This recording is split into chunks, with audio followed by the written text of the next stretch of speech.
জুলাই আন্দোলনে বৈষম্য বিরোধী ছাত্রদের যেসব গণমাধ্যম সন্ত্রাসী হিসেবে আখ্যা দিয়েছে তাদের বিষয়ে জানতে গবেষণা চলছে বলে জানিয়েছেন প্রধান উপদেষ্টার প্রেস সচিব শফিকুল আলম।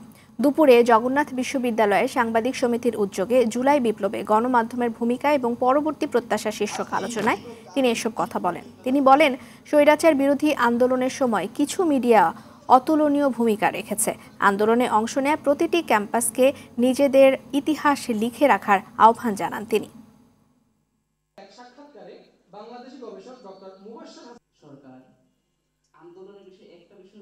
পারলে আপনাদের যে পুরো ইউনিভার্সিটির উপরে আপনার একটা ওরাল হিস্ট্রি প্রজেক্ট করেন, করে লিখে রাখেন যে কোথায় কোথায় কারা কারা গিয়েছিল, কি কি অপকর্ম করেছে, কোন টিচাররা আপনাদের বিরুদ্ধে আপনাদেরকে সন্ত্রাসী হিসেবে আখ্যায়িত করেছে, আবার কোন টিচাররা আপনাদের সাথে এসে একসাথে কাঁদানে গ্যাস খেয়েছে।